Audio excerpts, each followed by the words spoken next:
I was making a basic comparison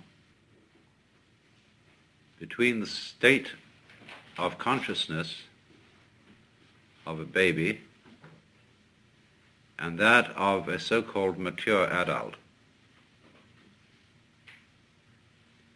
respectively what we would call undifferentiated and differentiated.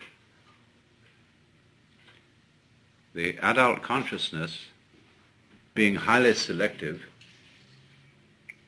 and the baby consciousness being very open and hardly selective at all, and therefore unable to distinguish what adults consider to be the important things, which have to do with the conventions and rules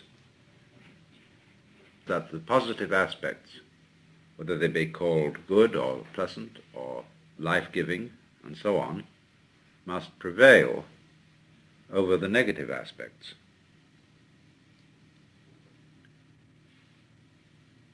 And I went on to show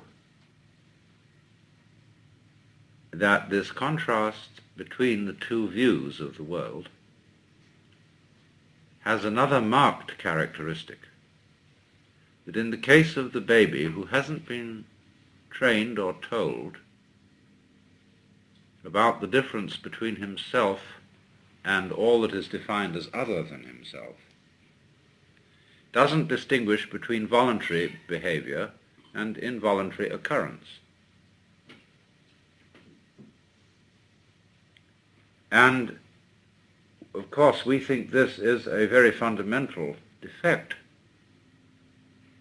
But if we go back, you see, to a principle that underlies the whole universe with a kind of mathematical exactitude, we see that if we reduce things to the situation of primal simplicity, and we have a primordial self and other situation, that is to say, two balls in space, there is absolutely no way of telling when they move which one of them is moving or which one is still. They must necessarily appear to move mutually.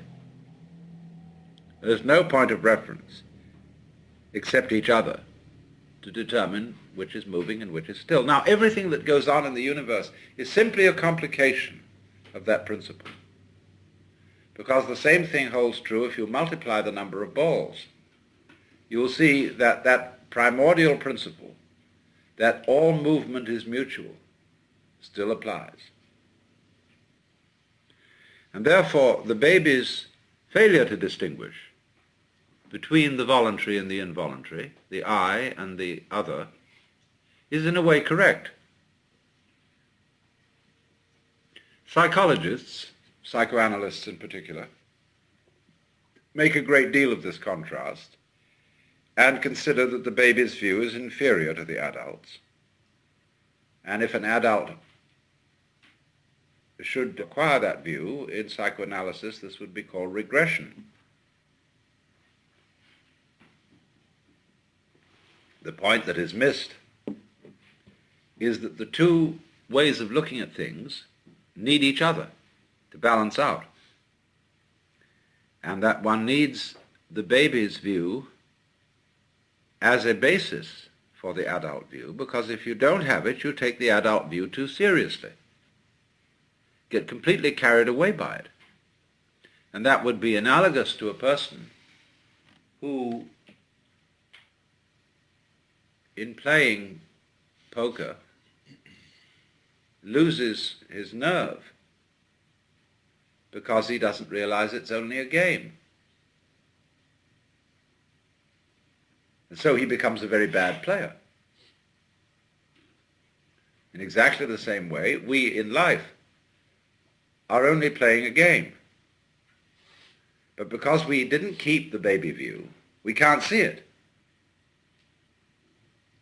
So what we would call a Buddha view is one that knows both, and therefore is not taken in by the adult games although perfectly capable of playing them, but insofar as they are not regarded as finally and absolutely serious, he is not captivated by them.